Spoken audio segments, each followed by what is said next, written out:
15वीं सदी की यह कहानी है। किसी एक गांव में बहुत ज्ञानी पंडित रहा करता था। पंडित आजू बाजू के सारे ही गांवों में बहुत प्रख्यात था और इसी वजह से वह धनवान भी था। पंडित का परिवार ज़्यादा बड़ा नहीं था।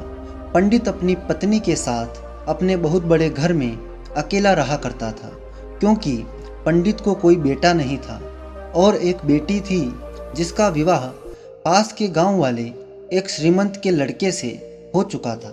पंडित ने शादी से पहले अपने होने वाले दामाद की अच्छे से जांच पड़ताल की थी और अपनी बेटी का भविष्य भी ठीक से पढ़ा था। तब जाकर उसने अपनी बेटी की शादी की थी। लेकिन चंद सालों में ही पंडित का दामाद बुरी आदतों के चंगुल में फंस गया। जुआ और शराब की बुरी लत ने उन्हें सड़क पर लाकर रख दिया था।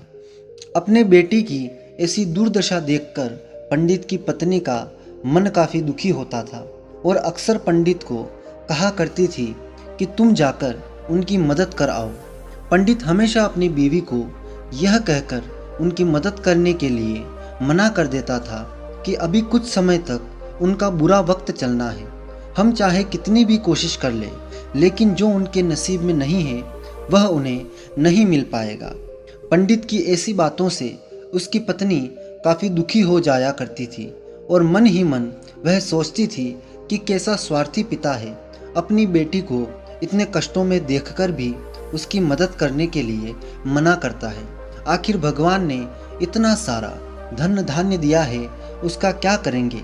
हमें कोई और औलाद भी तो नहीं है, ले देकर एक यही बेटी है और उसके लिए भी कुछ नहीं करेंगे तो किसके लिए करेंगे? पंडित ऐसा नहीं सोचता था। ऐसा नहीं है कि पंडित अपनी पुत्री से प्रेम नहीं करता था, लेकिन उसने अपनी पुत्री की कुंडली इतने अच्छे से पढ़ी थी और वह यह पहले से ही जानता था कि वह चाहे किसी भी लड़के से शादी करती, लेकिन उसके जीवन में यह समय आने ही वाला था और बिना इसे भुगते उसे छुटकारा नहीं मिलने वाला था। एक दिन खाने पीने के लिए मोहताज हो चुके पंडित की बेटी और दामाद उसके घर पर आए। पंडित ने और उसकी पत्नी ने दोनों का खूब आदर सत्कार किया और खूब अच्छा खाना खिलाया। बेटी और दामाद की पंडित से सहायता मांगने की हिम्मत ना हुई, इसलिए वह बिना बोले ही वापस अपने घर को लौटने लगे। लेकिन माँ तो माँ होती है।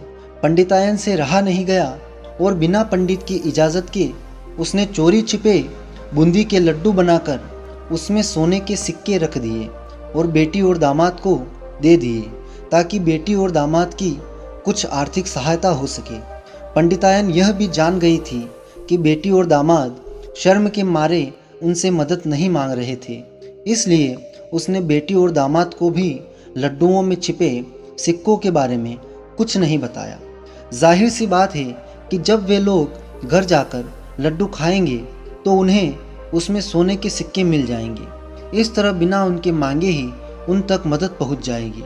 सोचकर पंडितायन मन ही मन अपने बेटी की मदद करने के लिए खुश होने लगी।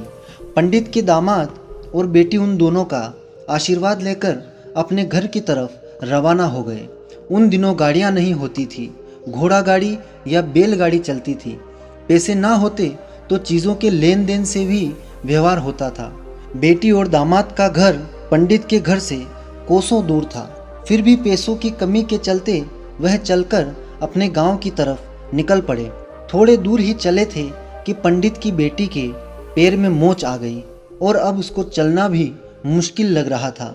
पंडित के दामाद ने जब देखा कि उसकी पत्नी अब बिल्कुल चलने में सक्षम नहीं है, तो उसने एक टांगा अपने घर तक किराए पर ले लिया। दोनों पति पत्नी तांगे में बैठकर घर तक पहुंच गए, लेकिन तांगे वाले को देने के लिए उनके पास पैसे नहीं थे, इसलिए पंडितायन ने जो बूंदी के लड्डू उन्हें दिए थे वह किराए के तौर पर उन्होंने तांगे वाले को दे दिए। तांगे वाला बूंदी के लड्डू को लेकर वहां से चला गया। तांगे वाला अपने घर की तरफ जा रहा था, तब उसे एक हलवाई की दुकान दिखी।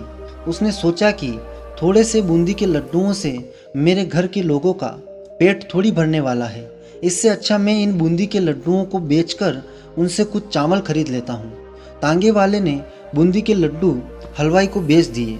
जिस गांव में वह हलवाई रहता था, उसी गांव में एक आदमी ने अपने घर पर पूजा रखी थी और उसी पंडित को उस पूजा के लिए बुलवाया था। पूजा में लगने वाले प्रसाद के लिए उस आदमी ने उसी हलवाई से बूंदी के लड्डू लिए, जहां पर उस तांगे वाले ने लड्डू बेचे थे। हलवाई ने भी उस तांगे वाले से खरीदे हुए लड्डू पहले दिए ताकि वह खराब ना हो जाए, क्योंकि वह नहीं जानता था कि यह लड्डू कब बने हैं। पूजा खत्म होने पर दक्षिणा और बूंदी के लड्डू लेकर जब पंडित अपने घर आया और खाना खाने बैठा, तो प्रसाद में लाए बूंदी के लड्डू खाते वक्त लड्डू से सोने का सिक्का निकला। इस घटना को देखकर पंडितायन की आंखों से आंसू बहने लगे। पंडित ने जब पंडितायन से उसके रोने का कारण पूछा, तो पंडितायन ने पंडित को सब कुछ बता दिया और पंडित से उनकी बातों पर भरोसा ना करने के लिए माफ़ी मांगी। पंडित ने पंडितायन के आंसू पोंछे और कहा कि तुम्हारी तरह मैं भी हमारी बेटी को बहुत प्रेम करता हूँ, लेकिन अगर हम उसकी मदद करते हैं तो दामाद हमेशा ऐसे ही मदद की अपेक्षा रखेगा और अपनी बुरी आदतों को कभी नहीं छोड़ेगा। पंडितायन भी अब पंडित की बातों से सहमत हो गई। 2-3 महीने बीत गए। पंडित के दामाद और बेटी फिर से एक बार उसके घर आए और इस बार उनकी परिस्थिति पहले से बेहतर थी, क्योंकि पिछली बार खाली हाथ जाने के बाद दामाद ने नया काम शुरू किया था और अपनी सारी बुरी आदतें भी छोड़ दी थी। दोस्तों, नसीब का लिखा नहीं बदलता। यह कहानी आपको कैसी लगी? क्या आप भी नसीब पर भरोसा रखते हैं, या फिर आप उन लोगों में से हैं जो अपना नसीब खुद अपने हाथों से लिखना चाहते हैं?